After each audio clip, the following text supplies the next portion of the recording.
Madame, Messieurs, merci de nous retrouver dans le cadre de votre émission Un homme, un concept qui sera encore une fois de plus axé sur l'actualité ici en République démocratique du Congo, et cette actualité est loin d'être enveilleuse ici à Kinshasa et en République et en RDC. Cette actualité reste dominée, comme vous le savez, par la publication par la CENI du fichier électoral nettoyé, mais également par cette controverse autour de la double nationalité. Pour en parler, merci de retrouver avec moi Jean-Jacques Mamba, cadre du mouvement de libération du Congo. Bonsoir et bienvenue.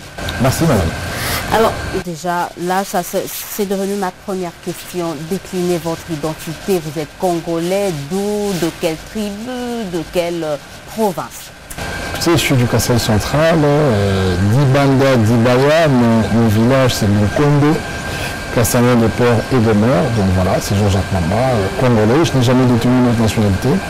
Mais je suis né en Belgique par contre, donc cette problématique est aussi liée au fait qu'il y a des cas de force majeure, c'est-à-dire dans les pays où il y a le droit de sol, indépendamment de la volonté, lorsque vous faites un enfant en France ou aux États-Unis, l'enfant acquiert automatiquement cette nationalité. Vous êtes né en Belgique? Je suis né en Belgique, vécu en Belgique. Vous avez aussi une nationalité belge parce que vous êtes né là-bas? Il n'y a pas le droit de sol en Belgique. C'est le droit de sang.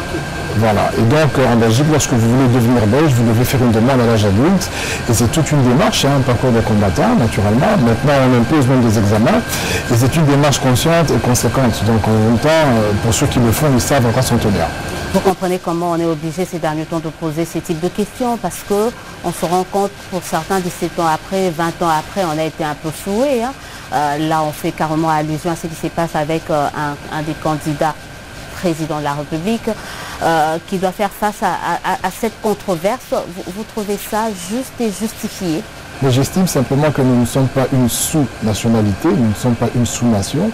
Autant nous fournissons des efforts et nous suivons la ligne édictée par ceux qui ont la fierté de leur nationalité, dont je parle des Français, des Belges, des Américains. Il y a tout un parcours pour être naturalisé dans ce pays-là. Et j'aimerais bien que ceux qui ont suivi ce parcours et qui veulent par la suite recouvrer la nationalité congolaise suivent une procédure d'autant plus simplifiée d'ailleurs pour, au fait, honorer leur nationalité. Parce que je pense que nous ne sommes pas des sous-nations. Nous avons aussi le droit d'être fiers de ce que nous sommes. Et à un certain moment, indépendamment de la peur de la diaspora, lorsque vous prenez l'initiative d'être naturalisé et qu'à un certain moment vous voulez servir votre pays, il est tout à fait normal que vous suiviez une procédure autant écourtée que de devenir congolais lorsque vous l'étiez auparavant de nature. Écoutez, mais parlons quand même de cette problématique autour de Moïse Katumbi. Il est quand même pris un peu tard pour certains.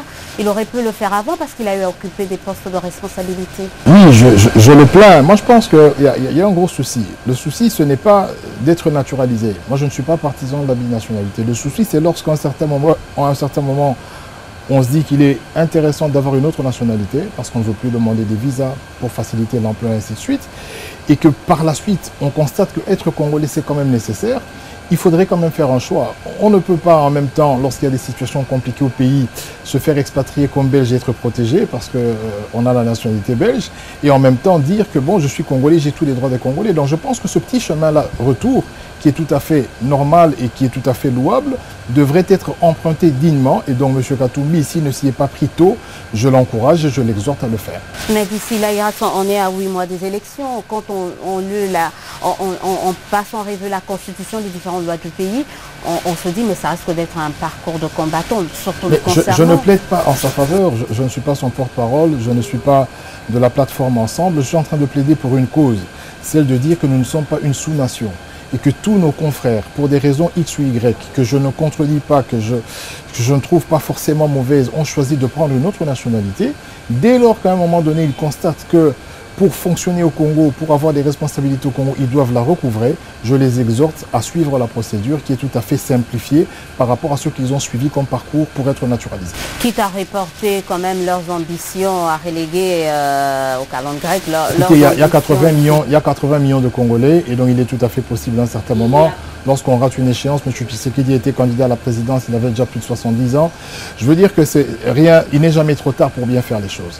Moi, j'aimerais qu'on nous respecte. On a passé tout son temps à défendre la légalité, on est parti d'un camp vers un autre pour, entre guillemets, défendre la Constitution, on se doit de la respecter de bout en bout. Ce qui est tout à fait asymétrique, c'est que M. quand même Katumbi était au PPRD, élu comme gouverneur, élu comme député national, il est provincial aussi, il était, comme vous voulez, l'exemple, le paradigme de la réussite d'une province, on le chantait partout. Bon, le lendemain, il devient candidat à la présidentielle, on cherche, entre guillemets, des noisettes. Oui, ça c'est un cas isolé, mais de manière générale, il y a eu quand même un moratoire. Nous avons un Sénat qui a plus ou moins 46 Belges. Nous avons une Assemblée nationale qui est truffée de personnes à double nationalité alors qu'il y a un moratoire. Nous avons eu un ambassadeur qui a été nommé, un ambassadeur belge qui a été nommé représenter le Congo, dont il y a un incident diplomatique. J'aimerais dire à chacun, à tous et à chacun, que nous ne sommes pas une sous-nation et que je respecte l'envie et le droit de tous les Congolais de recouvrer leur nationalité, mais j'espère qu'ils vont comprendre qu'il faut suivre la procédure autant ils ont suivi le parcours leur imposé par les nations desquelles ils sont naturels. Au regard de tout ce qui se passe, peut-être qu'il serait temps pour nous de penser à réviser cet article 10 quand même, parce qu'il y a de plus en plus au niveau de l'Assemblée, vous venez de le dire, au niveau du gouvernement, par-ci, même au niveau de l'équipe nationale, qui sont binationaux. Peut-être qu'il est temps quand même de se dire, oui, il ne faut plus qu'on détienne la seule nationalité congolaise. Oui, mais il faut voir que ce n'est pas un échantillon très représentatif. Nous avons 80 millions de Congolais, on ne doit pas modifier la loi pour une poignée. D'autant plus qu'il y a des problèmes qui émaillent au fait de cette initiative dès lors que vous avez quand même des frontières poreuses et nous avons un passé culturel et ethnico-historique qui est très compliqué au niveau de l'Est du pays. Donc aujourd'hui, vous avez des Rwandais qui veulent vivre au Congo sans assumer leur nationalité rwandaise. Ça veut dire demander par exemple des cartes de résident. Et il faut dire aussi que dans ce pays, il n'y a toujours pas un registre national des nationaux et de ceux qui viennent vivre simplement. Donc je trouve tout à fait normal, et j'en ai vu plusieurs à Gisenyi, des Congolais qui ont une carte de résident, qui y vivent, mais les Rwandais qui vivent ici ont peur de se déclarer Rwandais. Donc ça pose un problème. Et dans ce contexte-là, il serait quand même intéressant que les choses soient plus ou moins claires. On pourrait évoluer vers cela, mais il faut que ça prenne le temps, parce qu'il faut consolider l'administration du pays, consolider, si vous voulez, le socle qui fait l'identité du pays, consolider la nation pour en arriver effectivement à identifier ceux qui sont Congolais de double nationalité, mais ceux qui veulent réellement servir ce pays. Au niveau de votre parti, vous attelez déjà à cette tâche, à essayer d'extirper d'entre vous ceux qui auront une nationalité douteuse pour que votre liste au final ne puisse pas être remise en cause. Non, nous sommes... Écoutez, vous savez, on ne pratique pas l'exclusive. Hein. Je vous l'ai dit, je suis né en Belgique, donc je connais un peu les procédures pour être naturalisé. Le but, ce n'est pas d'exclure les gens. Le but, c'est de demander aux personnes qui sont concernées de suivre la procédure. Parce qu'en réalité, ce qui se passe, c'est que si elles veulent servir leur pays, si elles se sentent beaucoup plus utiles au Congo qu'en Belgique, en France ou aux États-Unis, elles doivent simplement suivre la loi. C'est ce que vous demandez au niveau du PPRD, c'est que les autres n'ont pas eu à faire il y a 17 ans. Voilà, indépendamment du PPRD, du MSC, de n'importe quel parti, je parle comme républicain, comme Congolais, nous ne sommes pas une sous-nation et que ceux qui ont, pour des raisons X ou Y, que nous pouvons tout à fait tolérer, ont adopté une autre nationalité, il est temps pour eux de suivre la procédure pour recouvrer la nationalité congolaise. Par contre, pour terminer, je ne suis pas contre, par exemple, qu'un originaire congolais qui a un passeport belge vienne ici sans visa. Je ne suis pas contre qu'un originaire qui a un passeport belge soit nommé dans une entreprise en raison de l'expertise qu'il peut apporter. Mais je suis simplement contre que, au niveau de la représentativité, ça veut dire la représentativité nationale, locale et provinciale, qu'il y ait des personnes qui, à un certain moment, ont préféré changer de nationalité, reviennent dans ce pays avec la même nationalité pour diriger des personnes qui n'ont pas eu cette occasion. Donc vous êtes également contre ceux qui pensent que c'est de l'acharnement que de penser que demander à quelqu'un ou à une personnalité comme Katumbi de suivre la procédure. Pour ceux qui ont vécu à l'étranger, pour ceux qui exhibent leur carte belge et française lorsqu'ils ont la nationalité, qui ont fait des fêtes, il peut vous dire, lorsque vous êtes en Europe, vérifiez avec les Congolais de Paris et de Bruxelles, lorsqu'il a la nationalité, il y a souvent une petite manifestation qui est faite. Tout le monde est content parce que ce n'est pas un parcours facile. Donc je peux vous assurer que pour devenir belge à l'âge adulte, vous pouvez faire 3, 4, 5, 6 ans et les gens en sont fiers. Ils sont fiers de dire qu'ils sont belges, ils sont fiers de dire qu'ils sont français. Mais nous devons travailler pour que les gens soient fiers d'être congolais. Donc, et ça passe par le respect des lois. Binationalité, double nationalité n'a pas lieu d'être. Je ne suis pas partisan de la binationalité, que ceux qui ont fait ce pas-là prennent leurs responsabilités et suivent la procédure.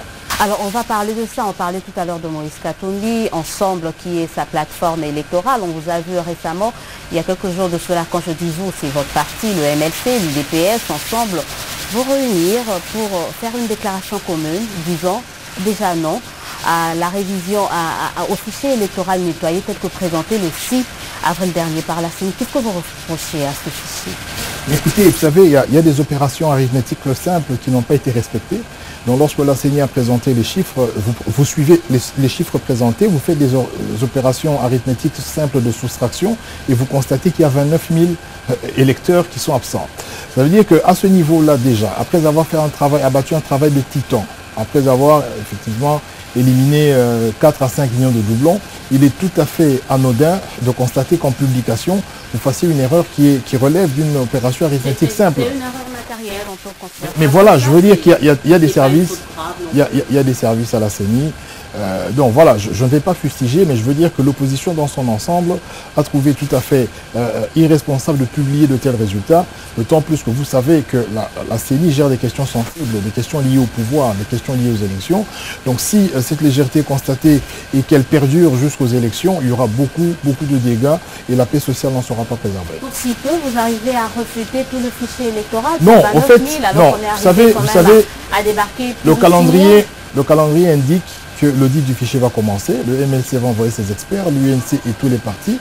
Donc nous espérons peaufiner le travail qui a commencé, de telle sorte que nous ayons un fichier limpide qui nous permettrait d'aller aux élections. Donc là, nous avons tiré la sonnette d'alarme parce qu'on ne peut pas gérer les questions de l'État et notamment les questions qui ont fait couler le sang, donc celles des élections, du respect de la Constitution, avec une telle légèreté. Donc nous demandons à M. Nanga d'affûter ses armes, de mobiliser son personnel et au besoin de changer ceux qui ne sont pas ou qui ne répondent pas à la hauteur de l'enjeu, de telle sorte que nous ne puissions plus avoir ce genre d'état. Alors il y aura un audit sur le fichier électoral nettoyé, il y aura également un audit sur la machine à voter. Exactement. Ça vous donne déjà des garanties, vous qui ne voulez toujours pas de cette machine. Écoutez, là vous avez une garantie que... la dialectique a évolué. Hein. Tout est parti d'un soupçon qui a été révélé par Jeune Afrique dans lequel M. Minakou se targuait du fait que la machine lui permettait de fabriquer une nouvelle majorité. Donc partant de là, il n'y a pas eu un procès en diffamation contre Jeune Afrique, dont nous supposons et nous attestons que c'est vrai ce qui s'est passé à l'hôtel du Fleuve. Et partant de là, toute la suspicion a commencé. Le deuxième élément qui a renforcé la suspicion, c'est le fait que dans le calendrier publié par M. Nanga, dans les opérations électorales, il n'a nullement été fait mention de la machine à voter. Ni de son acquisition, ni de son déploiement. Mais il revient à la CENI de décider de comment est-ce que les gens c'est dans les prérogatives de la centrale électorale. Je vous le reconnais, mais je vous parle d'une dialectique et je vous parle des soupçons qui ont émaillé, au fait les doutes qui ont renforcé la position actuelle de l'opposition. Après, on pourra évoluer. Donc la dialectique, c'était que c'était un vote électronique, parce que nous pensions déjà à l'époque, l'opposition et la population dans son ensemble, qui aurait transmission des bulletins ou des résultats électoraux par voie électronique. M. Nanga s'est efforcé en recevant toutes les classes politiques, la société civile, l'opposition, la majorité, pour expliquer que le vote sera un vote papier. Donc en ce moment-là, nous avons évolué et nous nous sommes portés garant d'envoyer des experts. Ce que moi je ne veux pas, c'est qu'il faut hiérarchiser les priorités. Nous ne voulons pas de la machine, c'est vrai. La machine, suivant les déclarations de M. Minakou, va favoriser la tricherie, c'est vrai. Mais il se fait qu'en 2006 et en 2011, il n'y avait pas eu de machine. Il y a eu une très grosse tricherie. En fait, pourquoi il y a la tricherie? Parce que nous sommes en face des tricheurs. Nous sommes en face des personnes qui ont la volonté de modifier les résultats, de modifier, si vous voulez, ou d'arracher le pouvoir des mains de ceux qui le détiennent, qui est le peuple. Et là, ils vont le faire par voie électronique. Donc, le vrai problème, c'est comment est-ce que nous faisons pour contourner... Une machine électronique, c'est juste une imprimante. Non, c'est un outil... Ça n'aura pas un impact, d'autant plus que... Essayez de vous organiser, mettez vos observateurs... Voilà, mais j'en viens. C'est un outil informatique. Bon, maintenant, ce que je suis en train de vous expliquer, c'est que indépendamment de cet outil, quand on hiérarchise les problèmes que nous avons, le premier problème que nous avons, c'est la loi électorale, qui est tout à fait suicidaire, exigeant à chaque parti un cautionnement de 1 000 $ par siège voulu. Et puis, vous avez naturellement l'élection un tour, donc il faut déjà pour un parti politique trouver près de 1 million $ pour aligner ses candidats, c'est tout à fait prohibitif par rapport à cela, la machine est accessoire. Mais l'autre problème, c'est aussi les témoins. Faut-il savoir qu'il y a quand même 90 000 bureaux de vote, il faut minimum 2 personnes, 2 témoins par bureau de vote, ça fait 180 000. Et si vous voulez qu'ils passent toute la journée dans les bureaux, donc ça vous fait à peu près 20 $, vous faites le calcul, ça vous fait 3 600 000. Ça ne devait pas poser un problème, des problèmes pour des partis organisés. Même s'il n'y a pas la machine, si nous n'arrivons pas à contrôler le processus de bout en bout, notamment en aval par le contrôle des témoins, il y aura la tricherie. Rappelez-vous de Malembankoulou, il y a eu 105% qui ont voté Kabila, donc des morts, des ressuscités et tout ça qui ont voté, parce que ce sont des tricheurs. Par définition, notre majorité, ce sont des tricheurs. Donc nous devons nous organiser. Et par rapport à la machine, effectivement, nos doutes persistent. On entend parler des Coréens, on entend parler des Américains. Je ne suis pas, moi, en tant que Congolais, satisfait de prendre une décision ou de construire un argumentaire sur base des autres. Ce que moi j'aimerais et ce que moi je sollicite à l'opposition, c'est de mandater des experts congolais qui ont étudié dans des grandes universités, parce qu'on a mis la machine à la disposition pour qu'on démontre techniquement la fraude et que nous ayons de vrais arguments. Parce que je ne peux pas... C'est pas de faux fouillants parce qu'il y a ce désordre organisé au niveau de l'opposition. L'opposition est tellement distraite. L'opposition n'a pas le temps de s'organiser à la base et ils cherchent de prétextes quand même. Vous savez, même dans les partis où lorsque vous faites une campagne électorale, vous ne donnez pas de l'argent aux militants, organiser un parti, je prends un parti comme le PS, le Parti Socialiste en Belgique par exemple, c'est des millions et des millions d'euros pour organiser un parti. Et dans ces millions d'euros, vous avez l'éducation, vous avez la possibilité de vous déployer, vous avez les formations, ainsi de suite. Voyez-vous notre loi, voyez-vous que notre loi consacre le financement des partis politiques. Mais le financement n'a jamais existé pour les partis d'opposition. Mais le financement, attendez, le financement, je vous explique que le financement illicite a été, c'est le paradigme du financement illicite se trouve au niveau de la majorité. Les deniers publics, le FPI, le GFREM, l'INSS sont rançonnés quotidiennement pour les activités de la majorité présidentielle. Alors lorsque vous me parlez des contributions, je vous informe aussi que dans les partis organisés, comme en France et tout ce que vous voulez, les contributions des militants ne font même pas 20% du budget des partis politiques. Mais dans vos partis, à vous ici, OMS par exemple, c'est estimé à combien? Je n'ai pas les chiffres exacts, mais je peux vous assurer. Mais bien sûr, mais comment est-ce que je peux me retrouver? Comment est-ce que je peux me retrouver 3 ans porte-parole en train de faire des émissions? Comment est-ce que nous pouvons faire des caravanes et des déploiements si les membres du parti ne cotisent pas? Parce que nous ne recevons aucun subside. Donc ça veut dire que l'OMS est une organisation financière interne qui nous a fait tenir pendant à peu près 10 ans aujourd'hui. Nous ne recevons pas de subsides, nous nous organisons. Il y a des contributions personnelles des cadres, donc de ceux qui le peuvent, mais il y a aussi des contributions des militants. Et moi, en tant que chargé de la jeunesse, je peux vous assurer que j'ai une trésorière qui collecte les cotisations des militants. Mais il faut aussi savoir que nous sommes dans un contexte socio-politique et socio-économico-politique catastrophique. Les gens ne sont pas payés. Il y a des retards de paiement même à la primature. Donc comprenez-vous bien que dans un contexte comme celui-là, on ne va pas asphyxier nos militants qui peinent à trouver...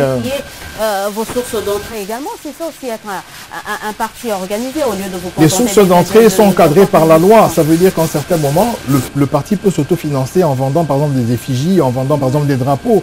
Mais nous revenons à la situation sociopolitique du pays. Ça veut dire qu'aujourd'hui, vous avez 9 personnes sur 10 dans la ville de Kinshasa qui ne travaillent pas. Et si vous allez dans les provinces, vous en avez peut-être 9,5 sur 10 qui n'ont pas de boulot.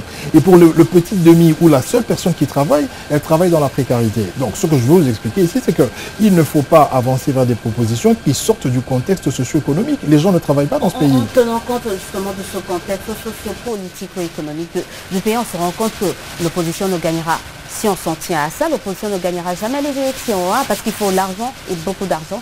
Et face à la machine MP, je vous disais tout à l'heure, avant le début de cette émission, on assiste à cette remontada, surtout du PPRD. Est-ce que vous allez y faire face? Mais je pense qu'à un certain moment, il y a des impératifs. Il y a un prix à payer pour gagner ces élections. Nonobstant le manque de moyens, en l'absence de moyens, il faut une organisation forte. La raison pour laquelle le sénateur... Mais je crois que dans ce pays, c'est l'une des rares fois que vous avez vu l'UNC, l'UDPS, l'UNC parler ou signer le même document. Et je peux vous garantir ici que ce n'était pas facile. Je veux dire que le sénateur Jean-Pierre Bemba avait donné une directive à son parti pour dire, écoutez, essayez de voir les compères de l'opposition et mettons nos égos de côté. Cette fois-ci, nous devons nous organiser. Nous n'avons pas réussi ce pari en 2011. Nous comptons le réaliser en 2018. Pourquoi? Parce que c'est une condition sine qua non pour réussir le pari de l'alternance. Et je pense que c'est en construction. Je ne dis pas que c'est gagné d'avance, je ne vais pas faire du triomphalisme. Maintenant, les agitations du PPRD avec l'argent de l'État, je peux vous assurer... Vous dites, hein, non, vous savez ce que nous avons fait? Je vais vous dire. J'ai demandé à la majorité des membres de ma famille, 30, 15, 25, 30 ans, d'aller dans tous ces meetings.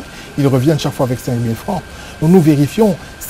Et d'ailleurs, lorsque ceux qui ne reçoivent pas les 5 000 francs saccagent, ils insultent, et c'est souvent la débandade, hein, ils se séparent en quelque façon. Je peux quand même dire, je ne peux pas témoigner, je fais quelques tours dans les différents meetings. Donc, ils reçoivent de l'argent en amont, il y a des impressions, il y a des calicots, ils sont autorisés de faire une pré-campagne. Dernièrement, j'ai assisté à une scène bizarre, c'est-à-dire j'ai vu des policiers venir arrêter des jeunes gens, et dont une femme enceinte, sous prétexte qu'il y avait une réunion politique. Donc, pendant cette période, seul le PPRD a le droit de faire une réunion politique. Et lorsque vous n'êtes pas du PPRD... Est-ce que le MLC a organisé une manifestation et s'est vu interdire? Est-ce que nous devrions répertorier le nombre de manifestations refusées par l'hôtel de ville jusqu'à un niveau où on a même sorti une circulaire qui interdisait les manifestations publiques. Mais là, c'était bien avant que le PPRD entame. Maintenant, là que le PPRD est sur le terrain, on aimerait bien aussi vous voir sur le terrain et voir... Nous disons, je viens de Guémena, je viens de Mbandaka, je vais faire bientôt le Bandundu, le Bas-Congo. Ce que nous disons, c'est qu'il y a une campagne électorale. Et vous voulez voir l'opposition, rendez-vous à la campagne électorale. En attendant, qu'est-ce que vous faites? Vous croisez les bras? Ah, mais nous sommes en train de construire la stratégie nécessaire, la stratégie idoine pour réussir notre objectif final qui est l'alternance. Vous savez, les choses doivent se préparer. Il ne faut pas se fondre dans les discours. Aujourd'hui, l'agitation, oui, il faut que le PPRD s'agite parce que le PPRD va partir sans rien laisser à cette population. Voyez-vous? Donc au niveau social, économique, les écoles, la santé, ce parti qui a fait presque 17 ans ne va rien laisser aux Congolais. Donc ils ont besoin... Mais on ne vous élit pas pour sauvegarder. Attendez, vous savez Mobutu, il disait Tata Bomoko parce qu'il nous a laissé dans la paix, mais affamé pendant 32 ans. On a tous voulu qu'il parte, pourtant il n'y avait pas de guerre dans ce pays.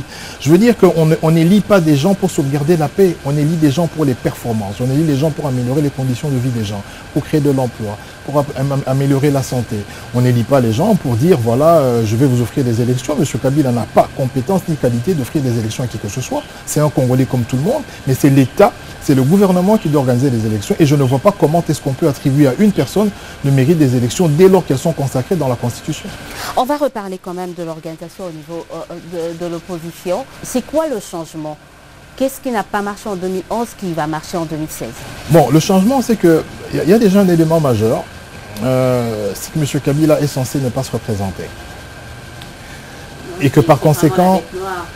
Mais écoutez, vous savez, ce pays aurait mieux fonctionné sans lui. Je crois que c'est un échec. Même pour son père, je ne suis pas en train de jeter des fleurs à son père, mais de ce que j'ai observé sur certains plans, notamment la discipline militaire, les policiers, le paiement des agents, son père avait bien évolué en très peu de temps. Vous savez, son père a laissé les policiers à 100 $.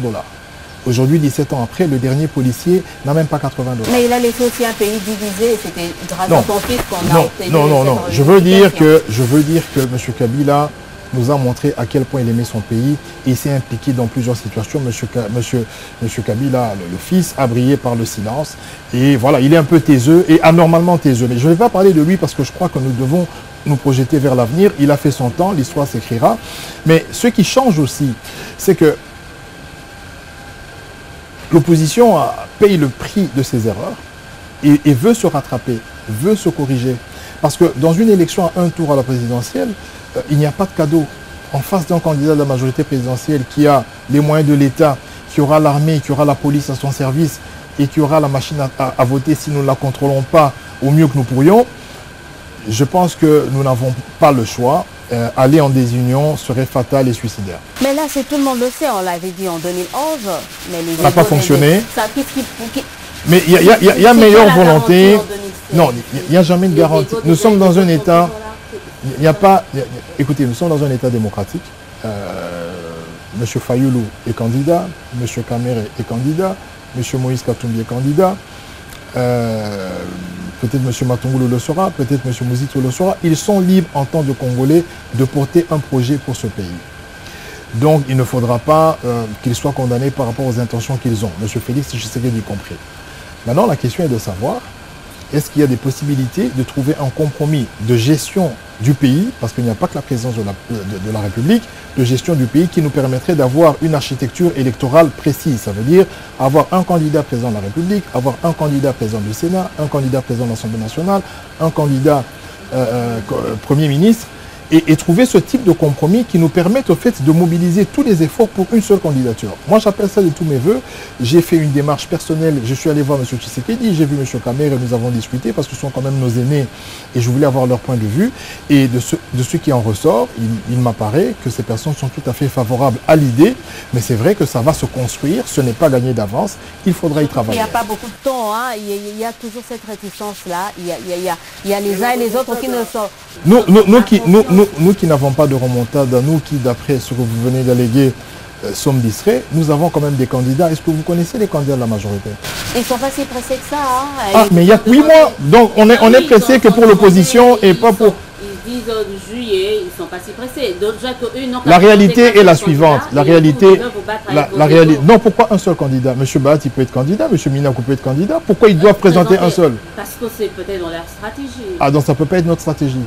Ça peut être notre stratégie. Ça peut marcher. Le problème avec vous, ça peut marcher. Mais qui vous dit que ça va marcher maintenant? Non, écoutez, si vous regardez bien Baati qui a créé son groupe et allié, il veut être candidat. Il y en a qui sont... C'est pas le seul qui a eu à créer le... Monsieur Chaderi aussi veut être candidat. Monsieur Mo va peut être candidat. Non, c'est pour vous dire ceci. En réalité, s'il y a des gens qui sont pressés par le temps, parce que vous accusez l'opposition d'être en retard, mais ceux qui ne sont pas en retard devraient, dans la moindre mesure, avoir un candidat. Et je crois que M. Kabila s'est fondu dans une rhétorique ces dernières années qui parlait des élections sans y croire, tout en espérant qu'elle n'ait jamais lieu. Et malheureusement, il est pris à son propre piège parce qu'au fait, il comptait sur ce que vous avez appelé des organisations de l'opposition pour que nous disions à l'unisson qu'il y a des problèmes, et qu'on crée encore des dialogues. Mais maintenant, nous avons dit non, on ne va plus dialoguer. Nous allons tous aux élections. Et maintenant, il est coincé parce qu'il est en froid avec sa propre famille politique. Et de ce que j'ai appris, il ne veut même pas qu'on parle de cette question de Dauphinat, alors que finalement, c'est dans 2 mois qu'on va déposer les candidatures. Donc c'est le jour J, ça veut dire 2 jours avant, qu'on connaîtra le dauphin. On va prendre notre mal en patience avant de voir le fameux dauphin. Du côté de la majorité, nous reparlons quand même de cette opposition. Aujourd'hui, tout le monde parle à l'unité de l'opposition. Je vais revenir à ce que j'ai posé comme question tout à l'heure. Pourquoi tous n'étaient pas venus quand on parlait de rassemblement? Parce qu'au final, c'est ce que tout le monde veut. Déjà, le rassemblement n'était pas une plateforme électorale. Okay, donc il y avait M. Tshisekedi qui avait demandé aux personnes de venir vers lui. Ça devait être un bon début quand même, hein, de l'unité de votre plateforme électorale. Pourquoi? Vous avez vu le rassemblement continue, M. Félix Tshisekedi avec son UDPS va déposer ses listes, le MLC déposera ses listes. Au niveau des provinciales et des nationales, la question du rassemblement est devenue une question de ce projet.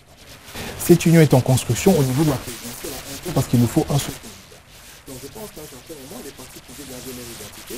D'autant plus que la dialectique, si vous voulez, la rhétorique développée par le rassemblement, c'était contraindre M. Kabila à respecter les accords de la Saint-Sylvestre, donc les accords de la Synco. Et donc voilà, on comprend très vite qu'il ne les a pas respectés parce qu'il voulait créer la cacophonie et faire en sorte que finalement nous continuions avec les conciliabules. On lui a concédé son Chibala, donc il travaille avec son Chibala. On lui a concédé son Sensa avec le pasteur Olingakoui. On lui a tout concédé. Et nous avons dit simplement, voilà, nous avons un calendrier. Maintenant, il faut que tu nous laisses tranquille, nous allons aller aux élections, et après les élections, monsieur partira, il y aura quelqu'un d'autre qui sera là. Ça peut être quelqu'un de la majorité si l'opposition s'y prend mal, mais je pense que nous travaillons pour que cela se passe. On se demande, mais si ça n'a pas marché avec le rassemblement aujourd'hui, est-ce que ça marcherait avec cette union que tout le monde appelle de tous ses voeux? La question est de savoir si la peur que ça ne marche pas devait nous empêcher d'agir. Est-ce que la peur que ça ne fonctionne pas devrait nous mettre dans une situation de statu quo? Est-ce que les craintes qu'il y ait des traîtres ou qu'il n'y en ait pas devraient nous mettre dans une posture attentiste? Moi, je répondrais que non. Donc, indépendamment du parcours de chacun, indépendamment de tout ce qui est émaillé, si vous voulez, la vie de l'opposition, nous avons une responsabilité historique de dire si M. Kabila a détruit ce pays, ça c'est un fait et scientifiquement prouvable, à quoi auraient servi toutes ces morts si nous ne réussissons pas à obtenir cette alternance? Il y a eu des morts en 2015, il y a des fausses communes, il y a eu... Tous les morts de l'ère Kabila devraient être honorés. Et pour qu'ils soient honorés à un certain moment, il faut que nous, opposition, prenons conscience des erreurs qui ont été les nôtres, de notre parcours, et nous engagions fermement dans la voie qui nous conduirait à l'alternance. Énumérez-nous en quelques minutes vos erreurs au niveau de l'opposition.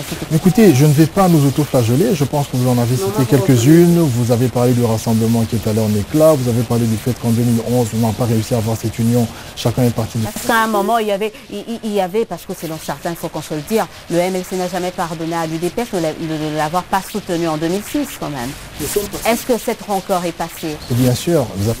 F. Bazaïb aux côtés de Félix Tshisekedi dans la déclaration d'hier. Non, je pense que quand on dit mettez vos égos de côté, nous le pensons, nous le croyons, nous l'appliquons. Je pense qu'il y a M. Kamere, il y a M. Kamere aussi qui est allé signer les accords de l'OUA, mais vous l'avez vu à l'UNC, bras ouverts, parce que nous estimons qu'en ce moment crucial, notre responsabilité historique va au-delà de tous nos a priori. Par contre, individuellement, chaque acteur politique a une histoire qui s'écrit. Je veux dire qu'aujourd'hui, lorsque Jean-Jacques Mamba ne sera plus, on dira Jean-Jacques Mamba était ci, était ça, était ça. Ceux qui voudront écrire, écriront. Et je pense que pour M. Kamere, Mme F. Bazaïba, pour M. Bemba, ont une responsabilité individuelle, un parcours individuel. Il appartiendra aux historiens de retracer leur vie. Et donc voilà, si vous êtes caractérisé d'une certaine manière, parce que vous avez fait des choix qui n'ont pas reçu l'assentiment de votre base ou ainsi de suite, ben voilà, vous en répondrez individuellement. Du côté de MLC, on n'a pas de souci à se faire parce que déjà, il n'y aura pas de candidat MLC à la présidentielle. Organisatrice de notre congrès. Non, mais bon, dites-nous quand même, à part Bemba, on a vu les autres relever quand même ce défi-là. Quand je dis les autres, je vois l'UDPS organiser un congrès, choisir un nouveau président, mais ça traîne depuis que le vôtre est incarcéré. J'aurais souhaité que vous me posiez la question de savoir quand est-ce qu'il y aura le congrès. Et je vous réponds d'emblée que nous aurons notre congrès au mois de juin. Et vous y êtes invité, vous verrez qui seront les candidats, s'il y en aura. Donc c'est un peu pareil comme au PPRD, tout le monde se décidera au mois de juin ou juillet, on connaîtra les candidats des uns et des autres quand même par rapport à ça. Bon, vous savez, actuellement, la question n'est plus essentiellement de savoir quel est le candidat du MLC, de l'UNC, tout ça. Ce qui nous importe le plus, c'est quel est le profil de la personne en qui nous pouvons faire suffisamment confiance pour confier notre sort à la présidentielle. Quel est son profil ? Mais moi, je vais m'empêcher de le tailler, parce que je vais être assez sévère. Je crois qu'on a sombré dans la médiocrité, ça fait 60 ans. Et donc, je peux quand même vous dire qu'il faut, au-delà de tout ce qui est compétence, tout ce qui est savoir-faire, il faut une certaine forme de probité et de patriotisme. Je crois que ça a beaucoup manqué à ce pays. C'est-à-dire que les gens... Qu'ils ne soient pas licenciés, diplômés, les universitaires, on en a... Ça, c'est le minimum, c'est le minimum. Et M. Kabila, à ce que je sache, n'est pas universitaire. Son père ne l'était pas non plus. Mais je crois que c'est le minimum. Mais après cela, vous pouvez ne pas avoir tous ces diplômes, mais avoir un amour comme Lula de son pays et faire des merveilles. Ici, on nous a fait des merveilles photographiques. Voyez-vous, les TGV sur les photos... tout ça, c'était pendant la campagne, mais sur terrain, M. Kabila n'a rien réussi à faire. Et même la petite compagnie d'aviation qu'il a faite, c'était avec des avions de 1980-85 qui se tombent en panne tous les 2 mois. Donc je dis que lui, il ne va rien nous laisser. Et ce n'est pas lié au diplôme qu'il a ou qu'il n'a pas, c'est lié au fait qu'il n'avait pas l'envie nécessaire pour faire aboutir des projets salvateurs et pour nous relever en tant que nation, nous relever en tant que pays. Comment déceler ce patriote? Parce que tous viennent et se présentent comme tels. Mais Gandhi a demandé, Gandhi l'a dit, on ne reconnaît pas par ce qu'on dit, par les photos et tout ça, il faut voir ce que les gens font, donc ce que M. Kabila a fait. Celui qui doit venir, comment le reconnaît? Mais c'est pour ça que je voulais parler de parcours, madame. Vous savez, il y a un parcours, je suis tout à fait des fois triste de voir que nous ne sommes pas exigeants par rapport à nous-mêmes. Ça veut dire que nous avons toujours depuis des années évolué dans des conditions de contentement. On se dit on va se contenter. Et c'est ce qui est triste, mais nous devons être exigeants par rapport à nous-mêmes. Parce que voyez-vous ce qui se passe de l'histoire de ce pays, c'est quoi? Vous avez les indépendances, vous avez la dictature avec Mobutu, et après vous avez une rébellion qui viendrait, entre guillemets, restaurer la démocratie. M. Kabila Père arrive, il bloque tous les partis et une autre rébellion éclate. Et quand cette rébellion éclate, vous avez après le Sun City. Le Sun City, ça consacre finalement, c'est le sacre des belligérants, y compris le MLC. Nous arrivons tous là-bas, on partage le pouvoir, 1+4 et tout ce que vous voulez. Mais si vous regardez très bien, en dehors du fait que les gens ne voulaient pas Kabila ou les gens ne voulaient pas Bemba, les gens ne se sont jamais attachés à un programme. Parce que ce qui s'est passé en 2011, il n'y avait que des pro-Bemba et des pro-Kabila. Ceux qui étaient pro-Kabila, ce sont les affiliés de Kabila. Ceux qui étaient pro-Bemba, c'est ceux qui disaient tout sauf Kabila. Mais il n'y avait pas derrière tout ça une envie réelle de comprendre un programme et de le voir s'exécuter. Et donc, comme nos politiciens n'ont pas été à la hauteur de modifier, si vous voulez, l'architecture socio-économique du pays, on s'est limité à se dire je veux celui-là, je veux celui-ci, mais sur des bases tout à fait éphémères. Parce qu'au niveau justement des partis politiques, il manque cette éducation civique. On n'éduque pas. On est plus dans le culte des personnalités, prêtres, présos et tout. C'est aussi ça, là où on vous je vais vous expliquer comment ça fonctionne. J'étais au Rwanda pendant un court séjour. Déjà, les ministres n'ont pas de cortège. Au Rwanda, vous n'allez pas sortir une chanson où vous chantez le nom des ministres, elle sera censurée. Je veux dire que quand je vous parle de M. Kabila comme sacralisant la déchéance de la nation congolaise, c'est parce qu'en réalité, à tous les niveaux, il a eu un regard passif. Lorsqu'on appelle des grands prêtres et tout ce que vous voulez, c'est pourquoi? C'est parce que le Congolais moyen a compris que dans la vie, ici au Congo, devenir riche, ça peut se faire en claquement de doigts. Les gens n'ont pas besoin de parcours pour devenir riches. Et les partis politiques, surtout de l'opposition, n'ont fait rien et ne font rien pour essayer de mettre un terme à ça déjà au niveau de leur Une expérience en 1 minute. J'ai une expérience personnelle. Pendant la campagne de 2011, je m'y suis essayé. J'ai rencontré un groupe de mamans à qui j'ai essayé de parler pendant 2 heures de l'importance de ne jamais voter pour un polo, pour un peu d'argent, ainsi de suite. Elles étaient toutes là à applaudir. Et après les 2 heures, je leur ai dit merci madame, je vais vous quitter. Elles m'ont dit clairement, monsieur, on a tout entendu, vous avez parfaitement raison, mais nous on a faim. Qui les a mis dans cette condition-là? Mais c'est la gestion du pays, c'est M. Kabila.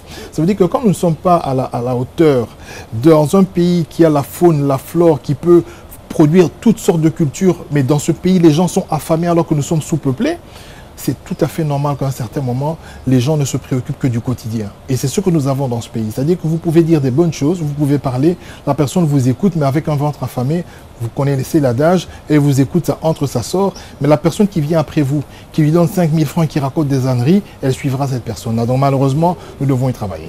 Tout au début de cette émission, on a parlé des différents écueils quand même qui minent le processus électoral ici au pays. Et pour certains, la seule façon de réussir une bonne alternance, de réussir un processus électoral apaisé, c'est une transition sans Kabila.